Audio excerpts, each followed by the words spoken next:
This episode is brought to you by Backwards Planning Financial. Start planning for your death before you're gone.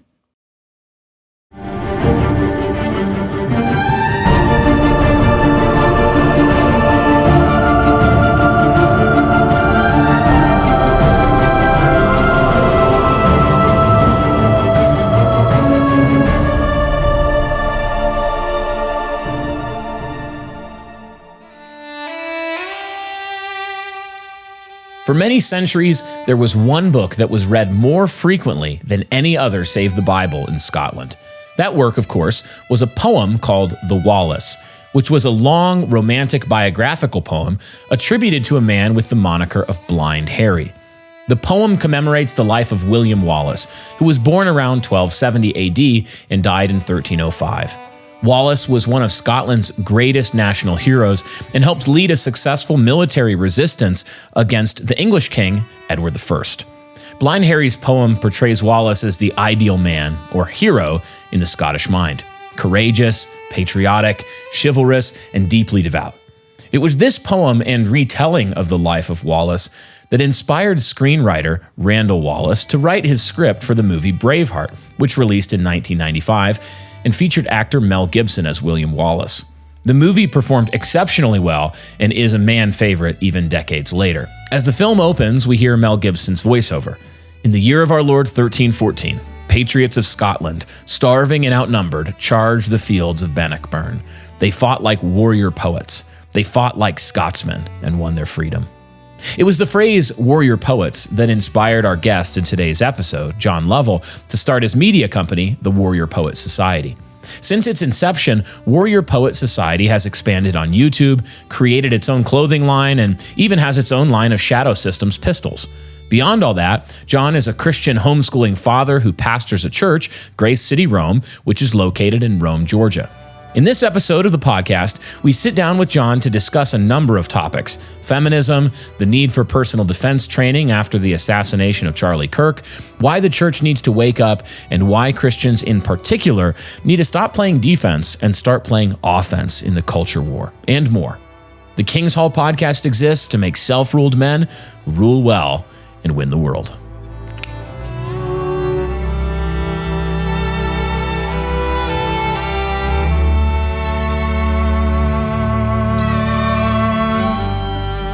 Well, welcome to this episode of the King's Hall podcast. I'm one of your hosts, Eric Kahn, joined by, honestly, my favorite secondary host of this show, Brian Sauvé. Pastor Brian. What a compliment. And Yeah. most importantly, my favorite musician. Oh, thank you. We're going to talk to a guest Appreciate that. who feels strongly about you as a musician. John's going to watch this and be like, that's not what I said. His words, twinkle in the eye. Yeah. And he said, well, I mean, there was a twinkle in his eye. There was a twinkle in his eye. Yeah. But he did say, Yeah. we're going to be talking with John Lovell, Warrior Poet Society. Yeah. But he did say that they love to listen to your music. Yeah. And I, too, have listened to your music. Yeah. So you guys are like best friends, you and John Lovell. Basically. How many times would you say that you have been in like combat situations with John?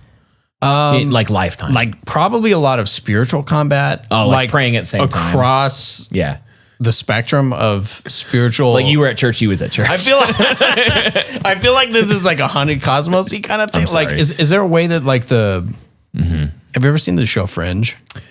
No. John, I apologize if you watch this.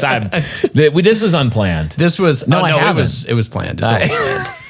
I have not seen the show Fringe. Speaking of which, some less fringe things. Yeah, that was a classic Eric Kahn transition. Yeah, we have a lot of exciting stuff. We're gonna get into the interview with John. Yeah, we're gonna tee that up.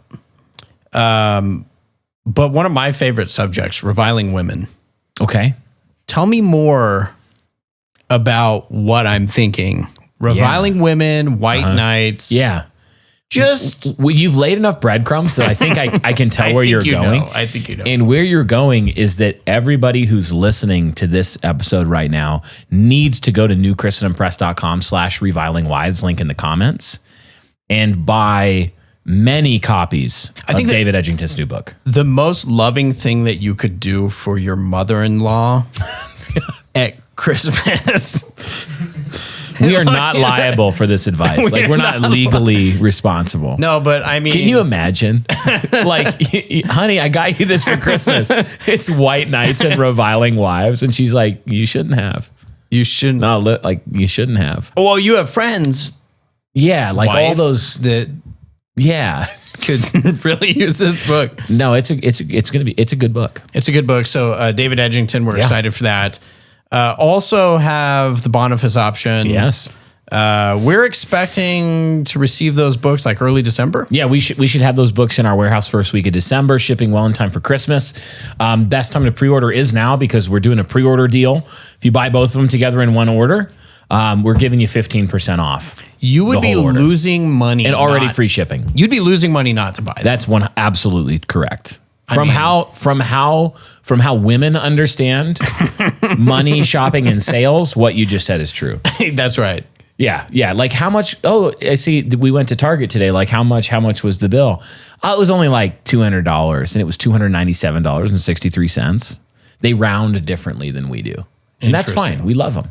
And she will say that she saved money. Yeah, I saved. So you pulled the in reverse, in that you're going to be saving a lot on these books. Yeah. Speaking of saving a lot, John wants to help you save a lot of lives. That's true.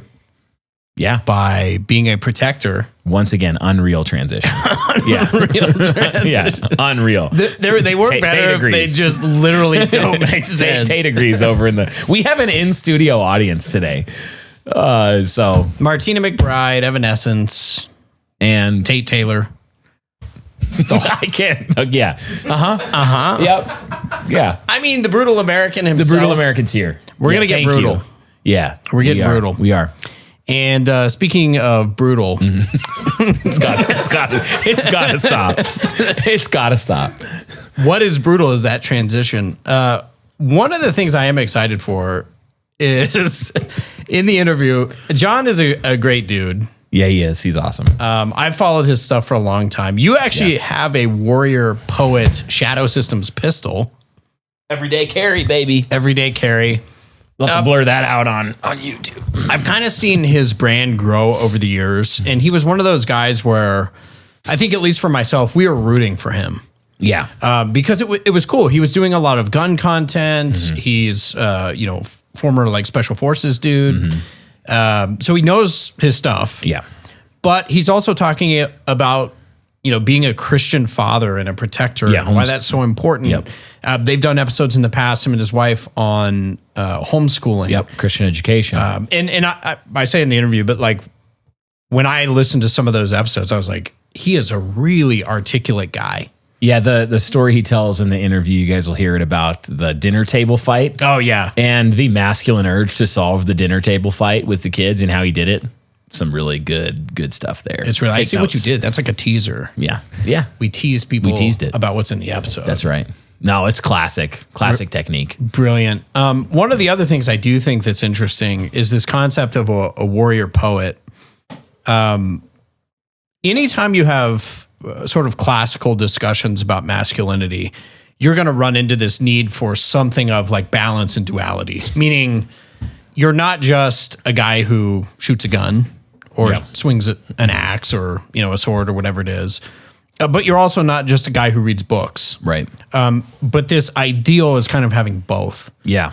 So I guess just in emphasizing masculinity, why is that so important? Yeah, I mean, it's because God made man to be, we've said it before, borrowing from Bill Mauser's great works, 5 Aspects. God made man to be lords, husbandmen, saviors, sages, and glory bearers. I think that's the best summation I can give of godly Christian masculinity. And it's what how I teach our church. Men were made to be lords, to rule over their own spirits, to rule over their affairs, household, church, civil society, shepherds, husbandmen, caring for the flocks entrusted to them. They were made to be saviors, protectors, lowercase s saviors, protecting those in their care, both spiritually and physically. Sages, men of wisdom and learning. And that can be everything from Dante to plumbing, what your vocation is. Like, you should be a sage in your vocation. And glory bearers, man is the glory of God. So when you bring all of that together, particularly in the Christian tradition, you see this over and over and over, is that Christians have had a concern for making men with range. Yeah. You see, I mean, I took a class on the history of classical Christian education in preparation some years ago for our school. And I was reading some of the Italian humanists. They were in this great stream of Christian education and classical education. And it was interesting because they were describing the way that you would educate a statesman or the son of someone who's destined for rule in the civil sphere.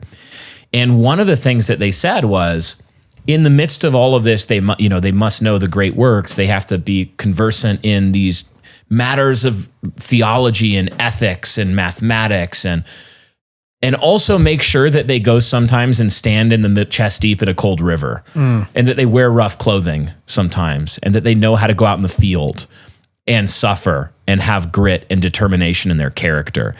And it was fascinating to see that, just how frequent this comes up in the history of making Christian men for rule. Well, it's interesting. They had range. I was thinking about this recently because of Proverbs 25:2. And I've read that verse a lot. It says, it is the glory of God to conceal a matter, and it is the glory of kings to search a matter out. And then it talks about, as the height of earth and sea and all that so should be the depth of the king. Yeah.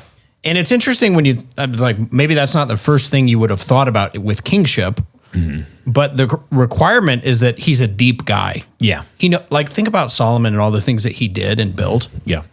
He was building these massive architectural and basically garden venues. Yeah. He was, overseeing skilled labor. He was, just import and export businesses from vast regions of the world. Government relations, you name it. He was involved in everything, all the way down to hey, consider the ant. I think you see some of this in guys like Teddy Roosevelt with really having a mind for a naturalist. Yeah. Thinking about creation, also getting interested in war and, all the natural sciences, of course. So I think just that we're trying to cultivate in our men, not everyone is going to be a king, but at least there's some aspiration to a glory of kingliness. Yes. That, you're shaping your mind, you're reading books. If you watch the movie Braveheart, I think they captured this pretty well, where he's a young boy, his father's been killed, and his uncle Argyle, what a great name. Great name. Argyle. If you can say it in Scottish. I can't. But he comes to him and he's like, I want to fight. And he's like, before you can have the sword, you have to learn. And he points to his head. You're going to learn Latin. You're going to, learn Christianity. You're going to learn your Bible. You're going to learn all the classics, that sort of thing. So I think kind of a good angle for what we're trying to aim at. And I think it's been really good that John has captured that to a large extent. Yeah, how useless would it be as a father if you physically protected your family, but you didn't have the wisdom and cunning to protect your family in terms of their education? Yeah. And your kids are they were physically safe, but then they were captured by the demons of the government school. And now they are furries and, they're gay and you've lost them completely. Well, congratulations. You kept their bodies safe, but you didn't keep their mind safe. You didn't keep their soul safe. Yeah.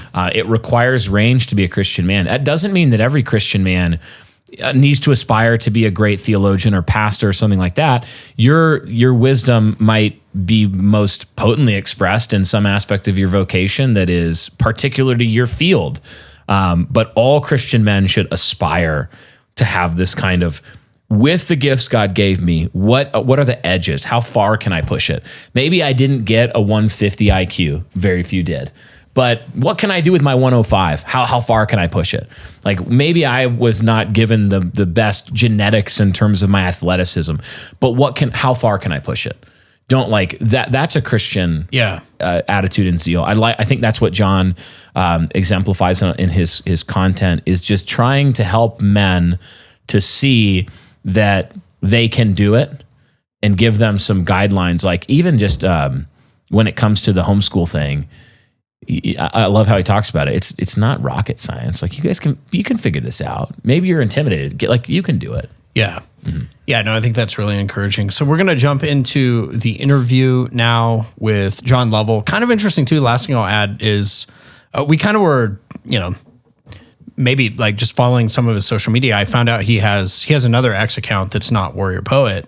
He's actually a pastor. Yeah. And so that was really cool kind of background that we'll talk about, which was really, really interesting.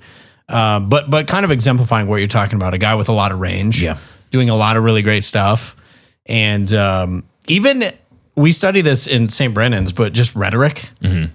I've enjoyed listening to him talk because I think he's been on some TPUSA events and he is just really good at communication. Yeah. And so I think that's an art too. And so trying to figure that part out. Just a lot of good masculine stuff that you would want to. Yeah, it's fun to connect with guys that are slightly outside of our circle of bubble too. You can get kind of so deep into your tribe and you know all the ins and outs of it. And then you connect with someone, you're like, oh, you're a kindred spirit over here in this other circle. And there's overlap, but there's also distinction. And it can bring new things to mind and new ideas. And so that was really helpful. We appreciate John taking the time to jump on the interview. We hope you guys enjoy it. It's edifying, and make sure you check out John on all of the social media platforms where he's making great content, and go give him a follow there.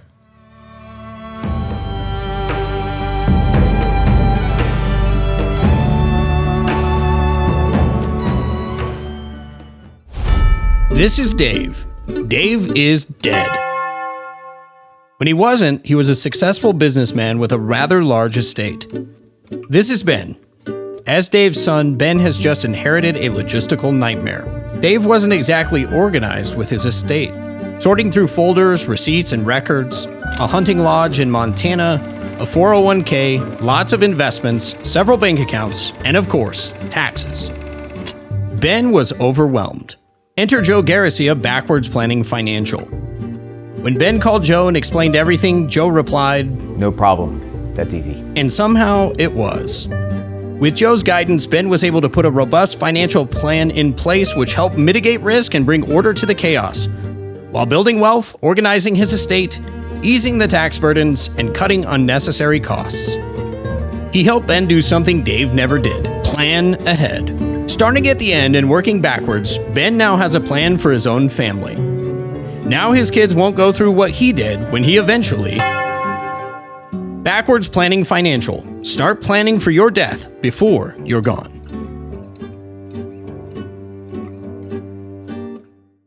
Well, John, thanks for joining us. We're so glad to have you here on the King's Hall. And we've been encouraged from afar by just lots of the projects that you're doing. So thanks for coming on today. Thanks for having me on. Good to be here. Yeah. One thing that I discovered this morning about you was that you are actually the preaching pastor of your church. I think a lot of people know about your gun content, like the great stuff you're doing with Warrior Poet Society. How did you become the pastor of the church? How did that happen?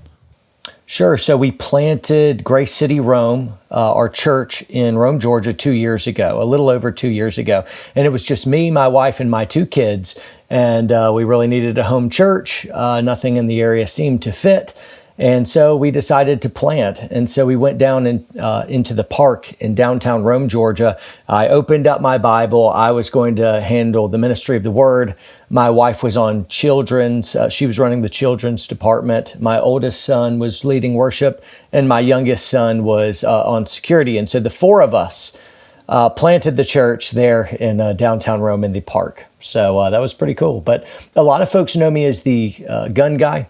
I do all kinds of YouTube and social stuff for firearms, and I teach all that stuff as well. But before that, I was a foreign missionary to Central America for years. And so we even planted a church there. So fun fact, before I was doing internet gun guy stuff, I was a pastor and a foreign missionary. Wow, that's wild. So what kind of, was it, were you church planting? What region of the world were you serving in? Central America. Central America. Excellent. Excellent. Yep. Yeah, that's a good work. We have listeners from all around the world, honestly. So it'd be funny to find out some Central American King's Hall listeners check in and let us know in the comments where you're coming from and listening from. Yeah, that's exactly right. John, one of the things I think that's interesting as you look at our world right now, you've talked a lot about this. obviously warrior poet, that ethos, I guess, has a real reason for existing in today's world. We just had Charlie Kirk down the road from us assassinated. We watched that. As you look at what's going on in the country, why is that message, why is your message more pivotal than ever? Folks are waking up. They can't deny that it's a dangerous world. And I think we need a strong rebirth of masculinity that's both dangerous and it's virtuous. And that's been my message for a very long time. And so men are leaning into it. That's what women want. That's what kids need as well, is virtuous fathers and husbands and folks that aren't going to self-censor and muzzle themselves in the public square, but will speak the truth plainly and boldly in love. And so the idea that we've always been stewarding and promulgating in the public square is we're to be warriors and we're to be poets, lovers and fighters, lions and lambs. And so I've been beating that drum for a decade now, but it's been gaining traction ever since the beginning. But folks are realizing that is what the world needs more of. Yeah, I think that's great. One of the questions I have is just particularly regarding the Christian church. I started doing podcasting in 2020. At that time, it was, COVID was another wake-up call. But it was also hard to get Christians, particularly, to train with a firearm, to think through physical safety. I know for us, Brian, we've seen more hostility, I guess. Oh, man. Yeah. The last couple of weeks, we've had Antifa protesting outside our church. And there was a day, even myself, I thought, maybe Antifa's, how crazy are they really? Again, you watch the events on TV with Charlie. I think that, a lot of that has changed. Do you think Christians are waking up to armed defense and understanding more of the reason why you need to be a warrior as well? I think so. I think at times of peace, it's easy to assuage yourself that there's no real need to get gunned up and keep your head on a swivel. But when little kids start getting shot by psychopathic crazies, you realize the only way to really stop a bad guy with a gun is a good guy with a gun. And it is the sacred duty of a Christian, of a protector, to stand in the gap and say, not on my watch. And so a Christian is commanded to be in the image of God, or we are in the image of God and commanded to be protectors of the innocent. So that could take a whole bunch of different forms, but it wasn't just a metaphor. In the Old Testament or in the New, the soldier, the centurion's faith is praised, and he's never told to stand down and stop doing soldierly things, nor did John the Baptist say that as well. Yeah. Then we recognize the strong commander of the Lord's army. Jesus will come back at the Battle of Armageddon, the fields of Megiddo, wielding a sword with great violence and destruction to bring world peace through violence first. And so that's what ushers in heaven.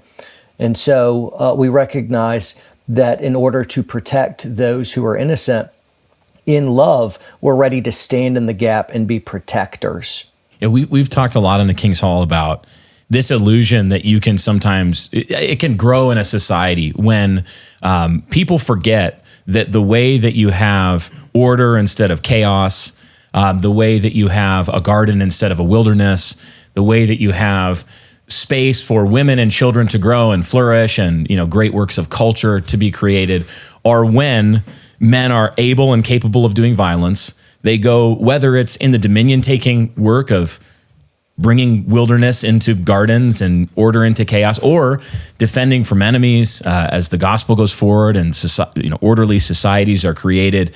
It's interesting to see in the cycle of nations and empires how you get to this point where everybody forgets what's defending that precarious balance of order. And one of the things that you must not do is eliminate the mechanism that creates virtuous men who are restrained and just and capable of violence. And it seems like in our society, for some time, we've been chipping away at that foundation. Toxic masculinity. We've been denigrating males in general and Christian men in particular in our society for some time. And it seems like the result is that people, they just forget, well, that's what actually keeps everything from the lights burning, that lineman that goes out at 3 a.m. to fix the fault on the power line to the soldier, defending the borders of the nation. But at some point, the illusion can't be sustained, right? At some point, the enemies see the soft underbelly of a society like that, and they say, "Oh, let's go. We can do some work with this society. We can conquer this society." When you look out today and you see America, it seems to me, at least, like maybe you don't agree, maybe you do, that we're in some kind of stage of that, an awakening to this erosion of masculine courage and virtue that has been going on for some time. What enemies do you see are looking with hungry eyes at America and saying, there's an opportunity for me to come and conquer and for me to impose my will on this people? Where are the enemies? Where are the dangers for us today that we need to be aware of? That's good. That's good. The real enemy is spiritual. That's where the battle is. It's not flesh and blood. It's not the governments or even the tyrants or the neighbors.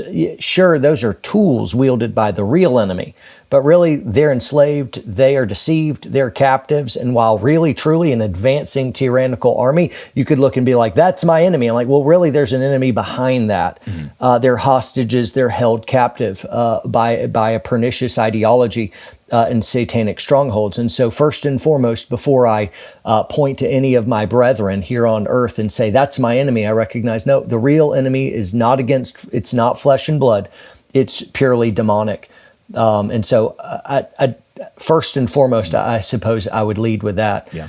Now, practically, those who are under that demonic control are waging all kinds of war against us. There's wars against truth itself. That's a real dangerous one, because if you can have truth fall, then the fight is lost without us even putting up a fight. Yep. It's like that's what's noble and true and good. And if you lose sight of that, you have no anchor anymore. You're adrift on an ocean. You're absolutely going to be swept away. And so we must have the truth is the very first battleground, I suppose. And then from there, I want to be in the political battle. I want to be able to advance the kingdom of God in those areas so that we can have a society that allows Christianity to flourish. So there's a battle there. There's a enemy of like, oh, here's one. I'm my enemy, aren't I? Mm-hmm. Of like, I've got this body of death, the flesh waging war. Typically, people aren't destroyed by their external enemies. They're destroyed by their internal enemy. They're destroyed by their own appetites, their own desires, their own folly.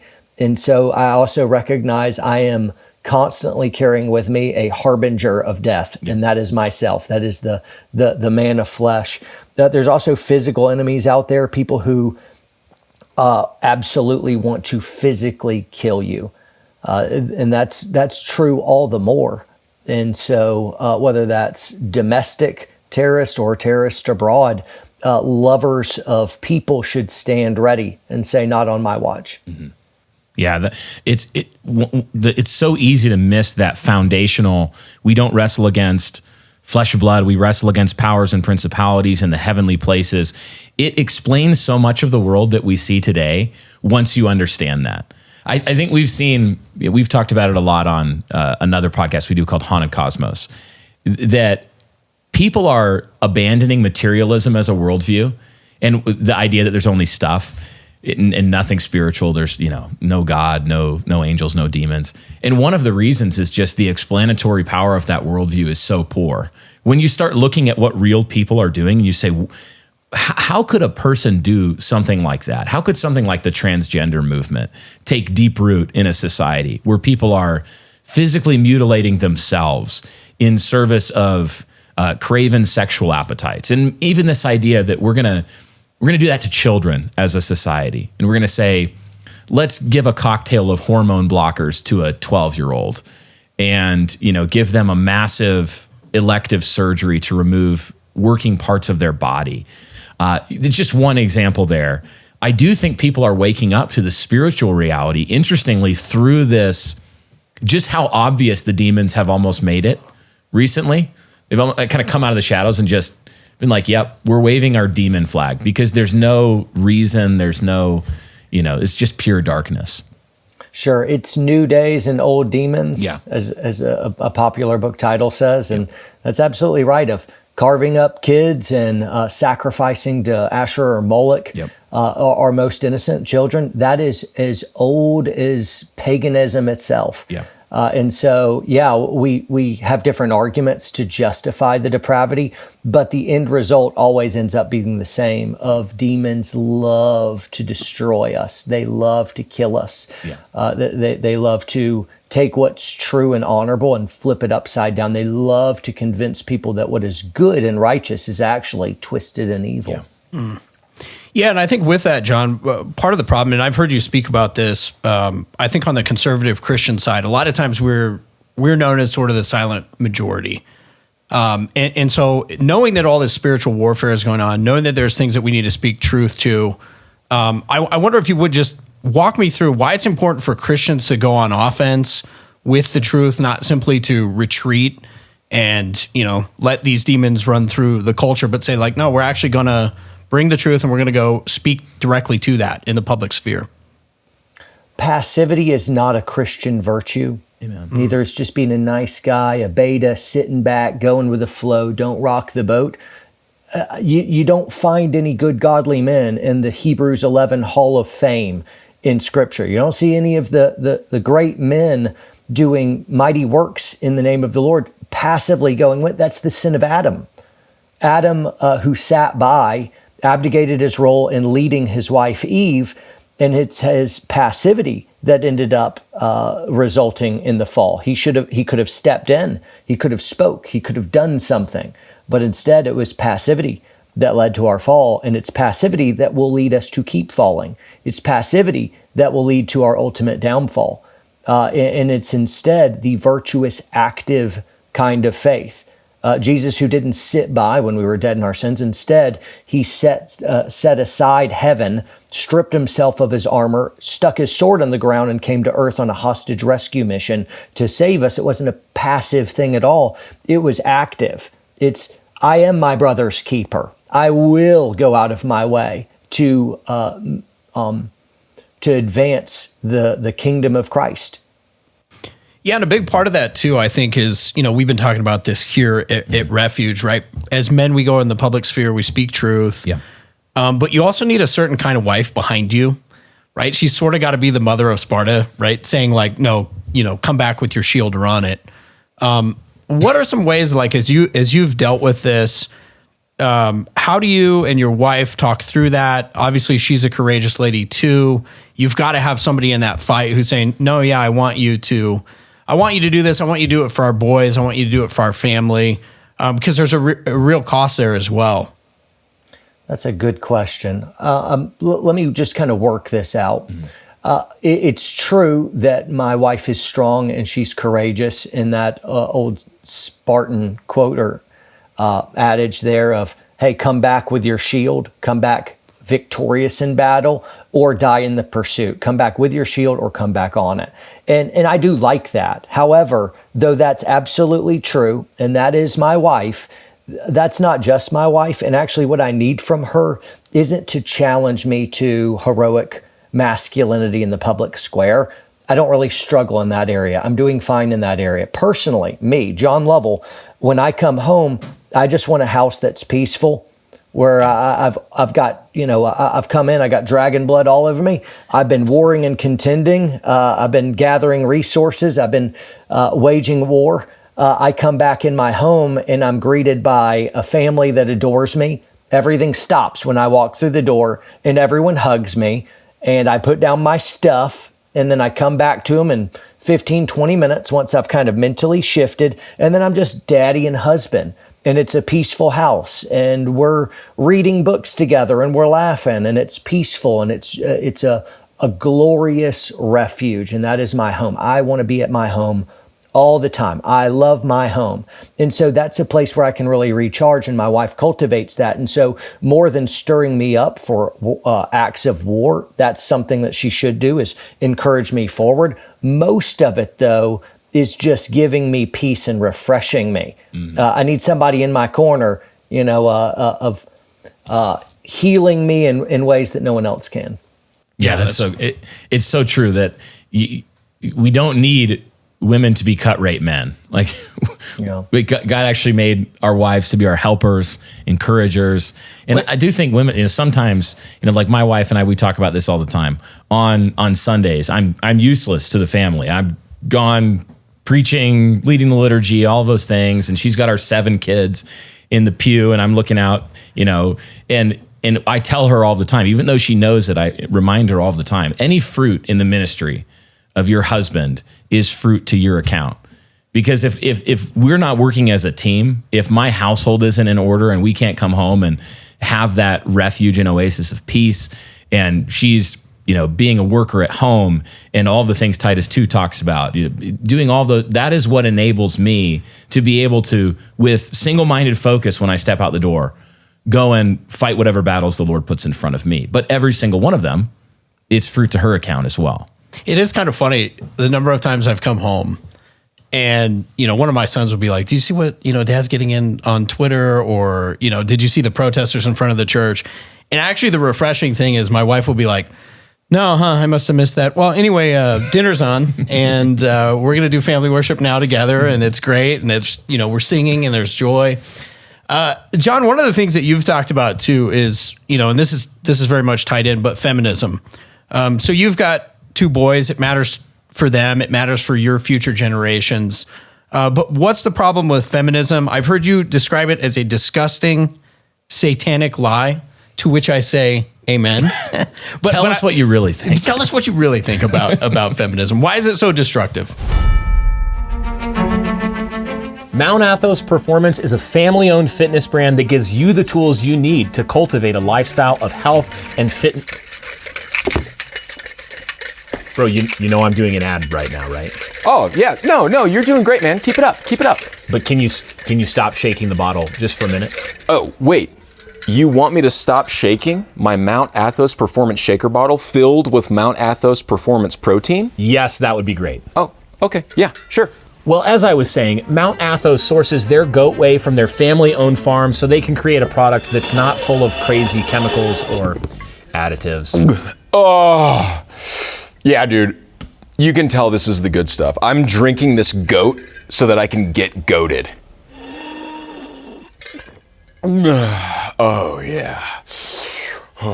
Well, they have products like protein powder, creatine, supplements for your mind. There should be one for sleep somewhere. Oh.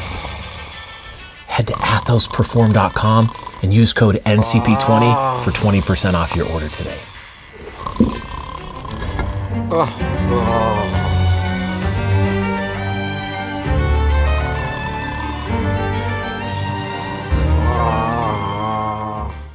I've been having a problem with my friend Ben.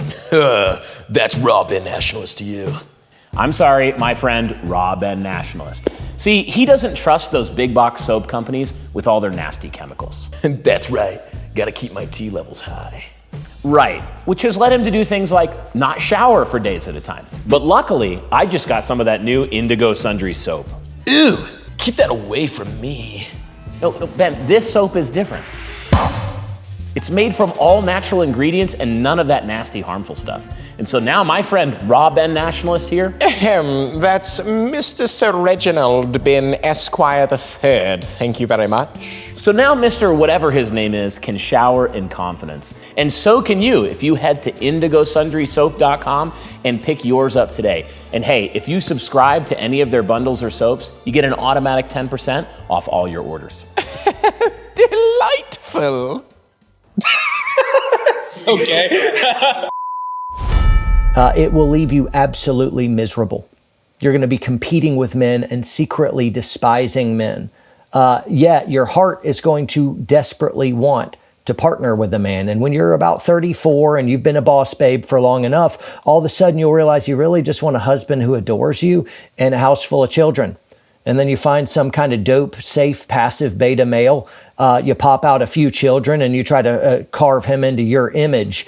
And you end up just beating him down. And then a few divorces later, you're just wondering where are all the good men and why can't I get a good one? And you have no idea, no accountability that you've really become unmarriable to some extent, or you're very difficult to partner with because you're always seeking that power struggle that feminism is engaged in. You can't enter into a partnership and submit to a husband who is rightfully supposed to be the head. Instead, you're a strong, independent woman. And the problem with that is strong and independent women don't make good wives. Of like, I'm not a strong and independent man. I'm strong, but I'm not independent. I am completely dependent on my wife. We have fused together in an incredible way that I don't really know where I end and she starts. I adore that woman. She's by far the most powerful person in the world in my life, with huge amounts of influence. Though she's not the leader, I'm the leader. She's my helper. She's my second self, so to speak. And we work together as a missional team, and my wins are her wins and her wins are my wins. And so it's a really beautiful and fulfilling thing. It's scary for a gal to submit to it, but it's not scary to submit to a man that loves you and wants well for you. That if you just tried it, the complementarian worldview works extremely well. And what my wife discovered, because she really was that strong and independent gal who's out making it on her own, and she's a taskmaster over a whole myriad of different things, and she's kicking tail.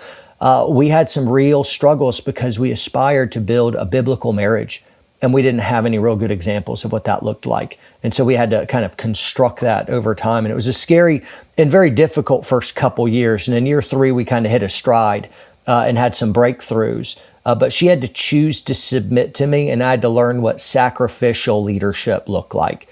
Of like, I've been given the mantle of authority primarily to serve. The call of my leadership is make her life easier than your own.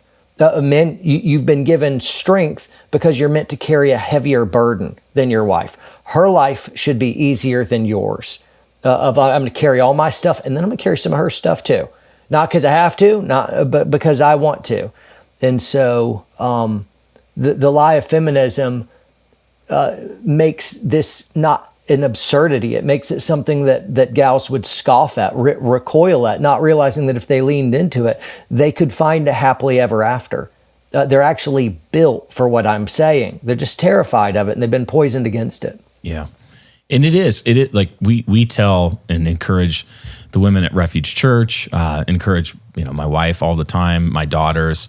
It is a serious thing to say to a man, your name is going to become my name. The Proverbs talk about the value of a good name.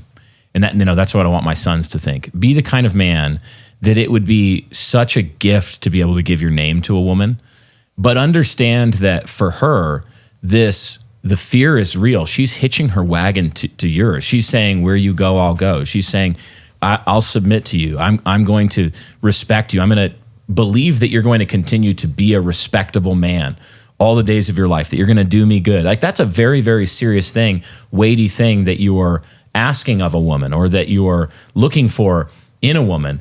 And I think sometimes we can underestimate in both directions what the actual difficulty is for the other. Paul's always speaking into weakness in Ephesians 5. Husbands, love your wives. Why does he say that? Well, because husbands often are tempted to love themselves. Wives, see that you respect your husbands. Why is he saying that? Well, because wives often are going to have a real difficulty and struggle in respecting her husband. But if each one is thinking it's better to be a good husband than have a good wife, and it's better to be a good wife than have a good husband, if each of them are thinking that, and that's just William Googe, Puritan, this 400-year-old stuff. Like, if each person's doing that, then the glory is hard to describe to someone that hasn't experienced it. You said, you don't know where you began and there's this greater than the sum of its parts thing that not only, it creates immortal souls. That's how powerful it is. It creates immortal image bearers of God who are going to live forever in glory or in shame and judgment. That's how powerful a thing marriage is. So when you have something like feminism come in and attack the roots of that, you're not attacking something peripheral to society or human life or everything that makes human life satisfying, joyful, fruitful. You're attacking something foundational. That's right. I think this is why we need to understand that when you say, I'm at war with feminism, you're not saying I'm at war with women. You're actually saying I'm at war for women and men and society and my neighbor and for the glory of God. Yeah, it's actually because we love them. We love our neighbors, and we want good. Love seeks the highest earthly and heavenly good of its object. That's what we're trying. It gives itself to do that, and so it's really good. People can hear societally when you're in a place where you have to fight. Where, like you said, if passivity is not a fruit of the spirit, it's not a Christian virtue. If you go the passive route, you're cooked, your family's cooked, your generations are cooked, society's cooked. It's all cooked. Like you're going to lose. But when you get into that position, and then men and godly men rise up and they do fight, people can immediately mistake it for hatred, for tumult. You just want to go out and cause a bunch of problems for everybody. And you're like, no. I actually love you. I want you good for you. I don't want you to be the 40-year-old woman full of regret, never had children. I don't want that and there's going to be a wave of both men and women in this situation. It's going to be terrifying. I think the church is going to need to be equipped to minister to people in that situation and give them hope and love them in the name of Christ. Welcome them into the family of God. You can still have a family in the family of Christ. But it's going to be difficult.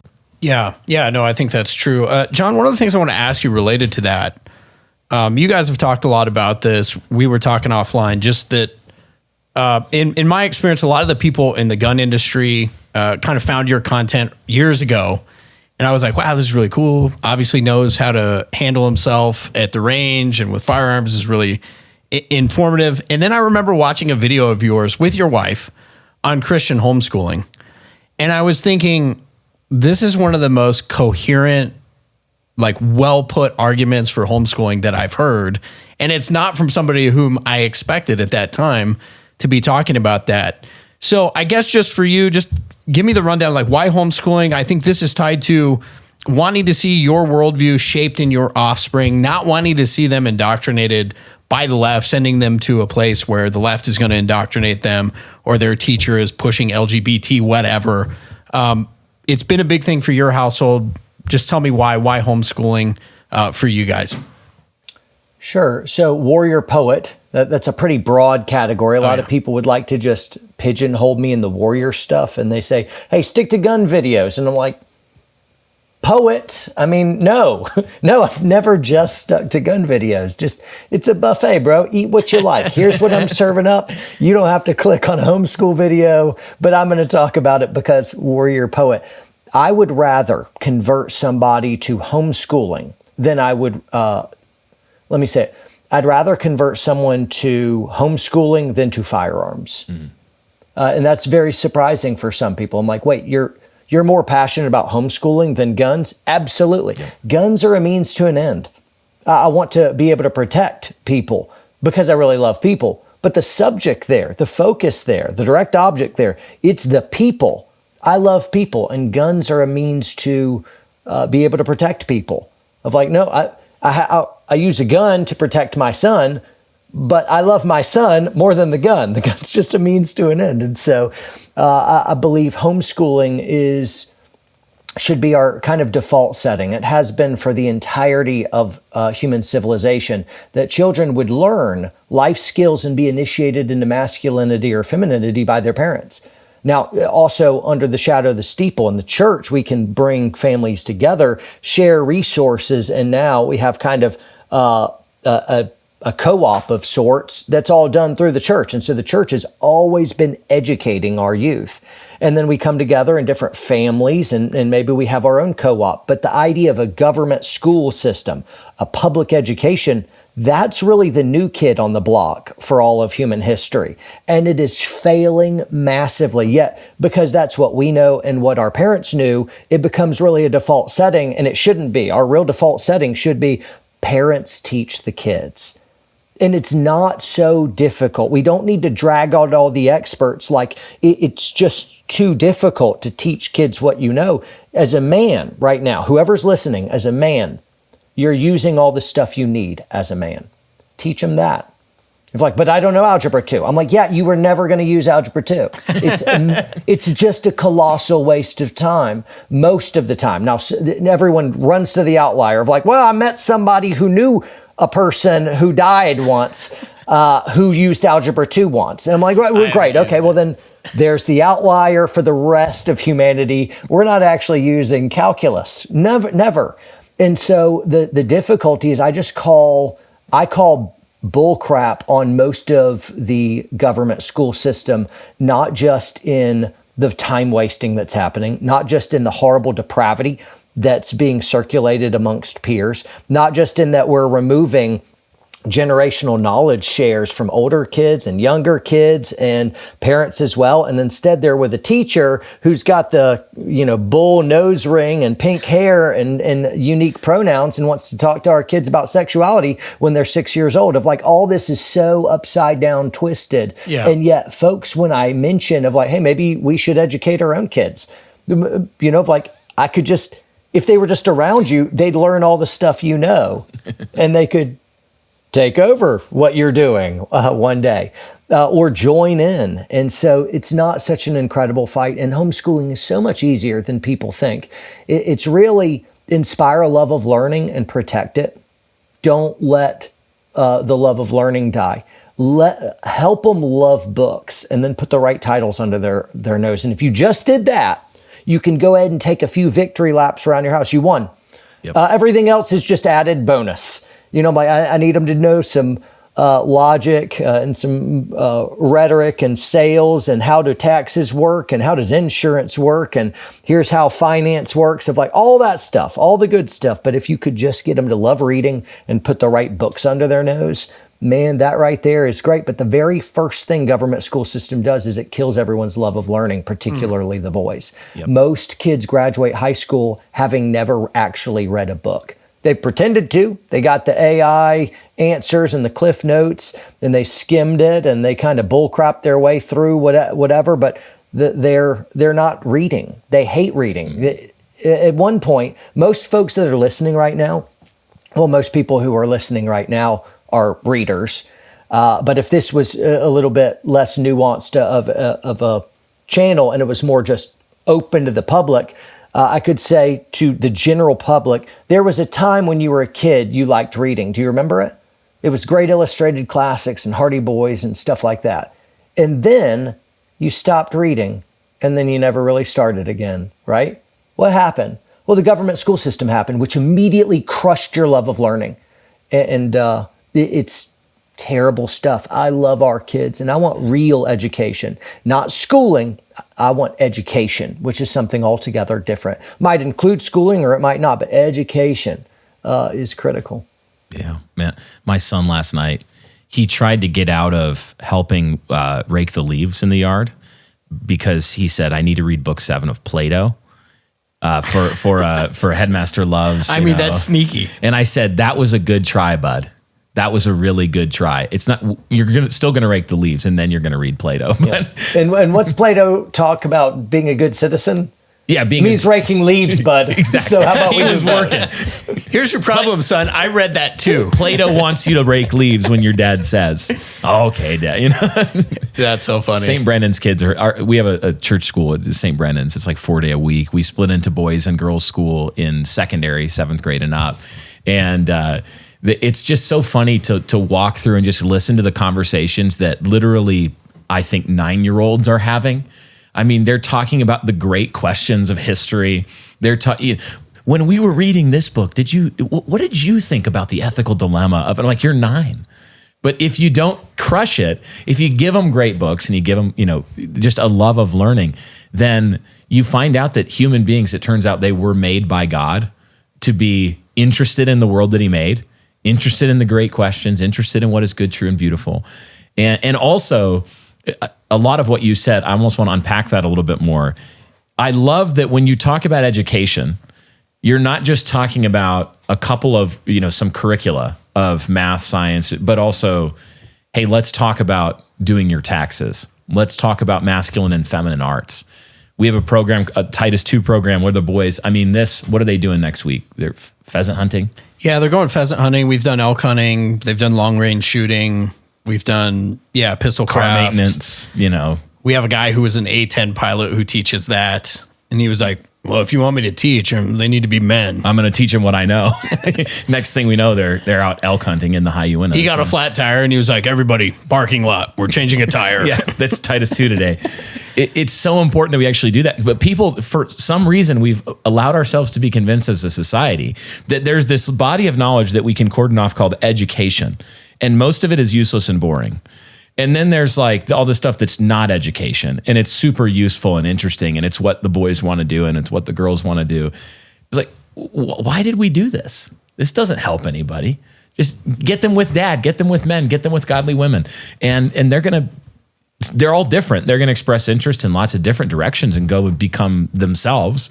But if we don't crush their spirit in the process, we'll find out, oh, God made them. They know how to learn. Yeah. No, that's really good. John, I want to ask you kind of as we wrap up here, I know you guys have a lot of irons in the fire. You're doing a lot of great work. Of course, we encourage people to check out your different channels. You even got a pastor channel now. But one of the exciting things that I saw was a book that I believe your wife, is that already out? It's out. So it's called Boyhood Resurrected, and it really helps families, man and wife, it's meant for both men and women, sync up on how do you raise boys into strong men. It's a little bit more experiential, but it's citing the experts as well, without being a slave to them. And then instead it's practical of what actually works, and what is being lost as we cram little boys into classrooms and command them to sit still for 8 hours a day. What's being lost? What's the cost of not climbing trees and risking big and doing dangerous things and learning leadership and jiu-jitsu and running through the woods? If a lot of kids are just growing up behind screens, what's the cost of that? And how do you actually get kids playing rough again? And how do you get moms who understand what dad brings to the table uniquely into parenting roles? My wife is the best boy mom in the world. She's awesome. And she understands what a man is, and she understands what a boy is, and she understands my unique role in that. And so where her job is primarily, her major is to be the nurturer, to be the emotional center of our home. She's the heart, and she loves our boys. And my job, I'm the head. And as the masculine influence, I'm not supposed to nurture as much. That's part of my job as well, but I minor on what she majors on. My job is to make them strong. She keeps them alive, and I make them strong. And so it takes a man to make a man. My wife can't make a man. She's never been a man because we're conservatives. That's good. It took me a second. Sorry, I had to pause and laugh at my own joke. So it takes a man to make a man, period. So a man will solve a problem with a child differently than a wife. He'll approach it different and has a different set of solutions. And right now, the parenting of kids really tilts to mom. And this is a part of the echoes of feminism in general, where you got a matriarch and these are the kids, and she's dealing with stuff, and then she'll ask the husband to help. But this is what happens. As soon as he comes in to help and starts seeing it and solving this problem his way, she immediately steps in, referees, defends the kid against something that maybe she views as a harsh hand, or she doesn't like that. And then the husband sees him like, oh, I guess this isn't welcome. I guess I'll go find a hobby in the garage.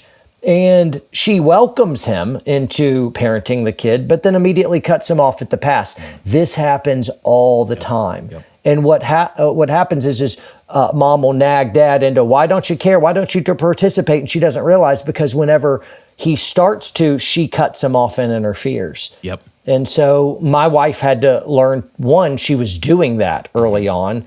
And then she had to have the discipline to hold her tongue and to stop. If you want me to get involved, great, but you can't protect the kids from me. Yeah, that's right. But because I'm coming in love, but it's going to look different.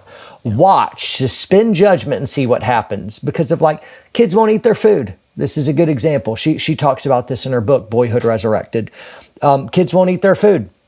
And moms bargain with them, and airplane noises, here we go. And when they're really little, you got to do that, and that's fun. But especially if like a 4-year-old, 5-year-old won't eat their food, mom will bargain with them, well, maybe dessert, or you better, or you're going to do whatever. But it's kind of like negotiating with a little terrorist. 3 and 4-year-olds, they're little terrorists until you really train them right in the way of the Lord. These are not little angels like grandma might suspect. Mom and dad knew better.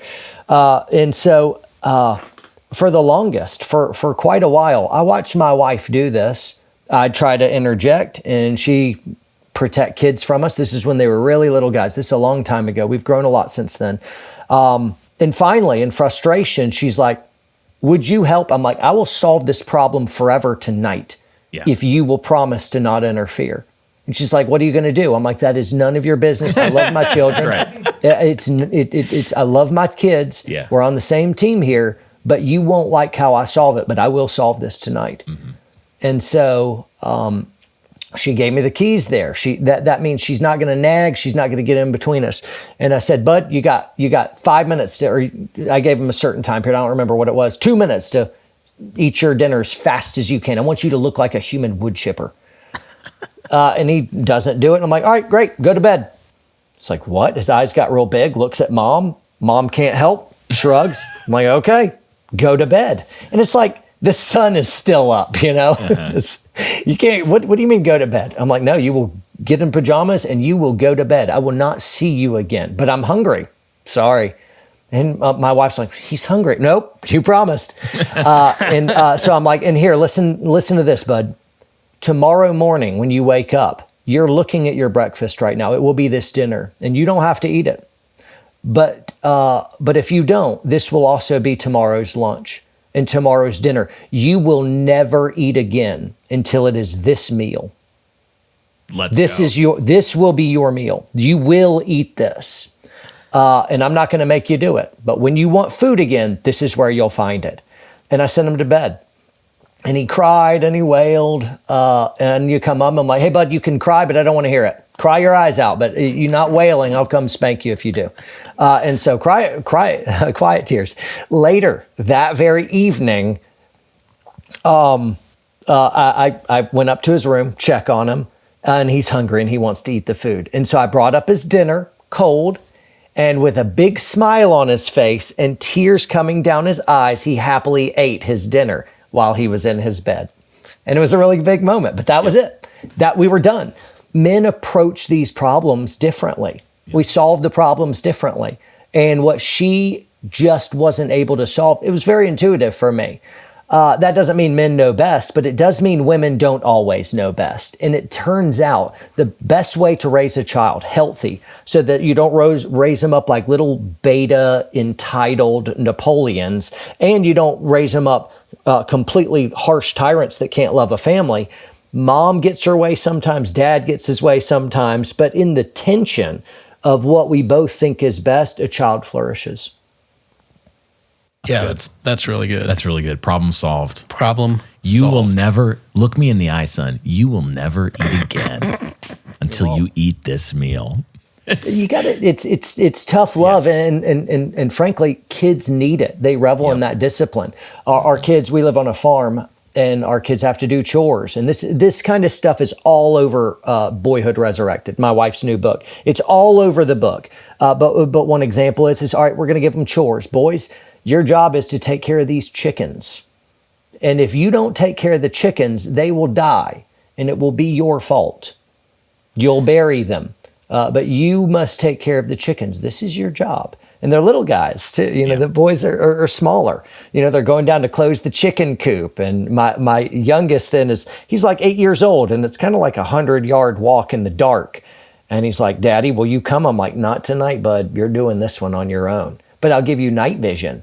And so they're in this is a true story. I thought it was way cooler than a flashlight. His eyes lit up. I'm like, really? I'm like, yeah, buddy. In the dark, you're the predator when you wear night vision. That's right. Let all fear you. You're the predator. You're the dangerous one. You have night vision. And so my little boy puts on his helmet, night vision down, salute. And he goes way down into pitch black darkness to take care of the chickens in the dark. Great. And yeah, he was scared. But my little boy is learning huge lessons that are going to be essential in developing courage, in taking risks, in managing responsibility. That's the stuff that's the stuff a boy needs to learn as early as possible, so that one day he can lead a family in strength, that he can risk it all and ask the girl to marry him. And girls are scary, I get it. That he could go to war and close distance with the enemy, that he could risk it all and start a business and work really hard and take risks. That stuff is more important than what they're learning in the classroom oftentimes, but it's not being taught. We're subbing out both parenting accidentally and education to the state. Yep. Yeah, that's great. John, where's the best place where people can pick up a copy of that book?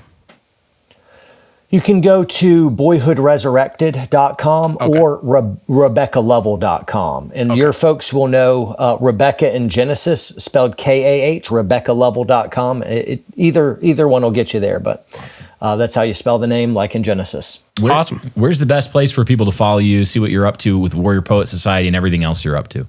Everyone's got their own favorite platform, whether it's X or Instagram, Facebook, YouTube. All of it for me is just Warrior Poet Society. Awesome. Pretty easy to find online too. We got a website and sell all kinds of cool tactical gear and things like that, and books and whatnot. So check all that out. But Warrior Poet Society. Excellent. Well, thanks for your time. We really appreciate it. Super helpful. I'm sure our listeners are going to really enjoy that. And any last words, Eric, before we... No, I think that's great. One of the things we do, John, is we give men a charge at the end of our show. So it's like a 20, 30 second thing. So I wanted to pass the baton to you. And I want to give you the opportunity to charge men. So think of it like this. If you were having breakfast with your kids, and especially boys, and you're sending them out in the world, what do you tell them to get them fired up? What do you tell them to fill them with what Heraclitus might have called that inner fire, so that they go out, they know their mission, and they're ready to do their duty before God and other men? How would you? I want to give you the opportunity just to give a quick charge. We do this stuff all the time. That's quite easy. Hey, be strong and very courageous. The stakes are eternally high. Souls hang in the balance. While we fiddle around with a million vanities, recognize that Jesus is King. He's called us into His service, and it is at our great pleasure that we serve the King while we try to make disciples of all people, while we speak the truth with gentleness and in love, but also with bold daring. Men, raise up and find your true self in Christ.